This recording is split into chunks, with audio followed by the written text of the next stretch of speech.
Do you know the difference between stems and multitracks? Find out today. Yeah, okay, so for today's vlog, I've just finished my cup of tea.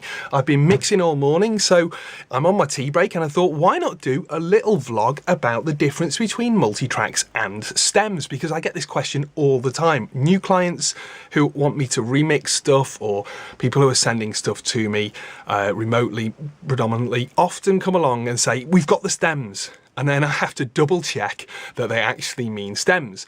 So I just wanted to make a video just so I can really direct this to them as well.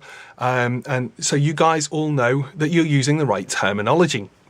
So there's two types of ways that you can send editable files essentially to, well, three types of ways to a mastering or mix engineer.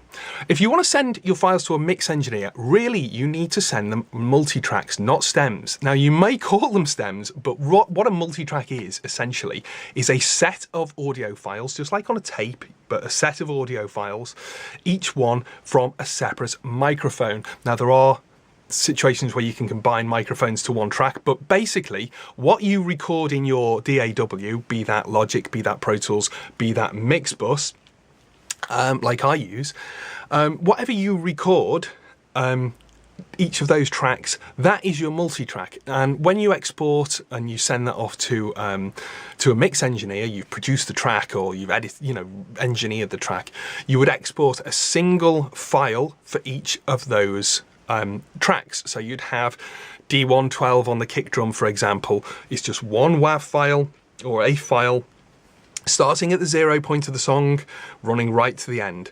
You would have a snare mic on the top, maybe a SM57. You would have one WAV file of all of that, one for the vocal, one for each backing vocal, that kind of thing. So you might have, I don't know, 20 to 150 different WAV files, depending on the size of your project. Now stems are something quite different. Stems are submixes, and they're generally used either for mastering. Some mastering engineers like to take stems. Sometimes I take stems for mastering because it gives me a bit of more flexibility to fix people's recordings that they've done at home, and they'll send me a stem and I'll just kind of spice it up a bit. So a stem would be, say, a stereo file of just the drums. You've mixed it, you've added your compression, your EQ and all that kind of stuff. You'd then have a stereo file of all your guitars. You'd have a stereo file of your bass. You'd have a stereo file of your vocal. And maybe you'd have 8 to 10 stereo files, and when they are all added together, you get the full mix. So the multitrack, no effects on really. Anything that you've put on the way in, I guess, any compression that you've actually recorded through, that's fine, but no effects on them as such. Stems are the mixed down sections of the mix, basically, that when added together will give you as close to the mix as possible. So, hope that makes sense. Hey, I've got in at under 3-4 minutes, so that's pretty good. Yeah, so now you know the difference between stems and multitracks.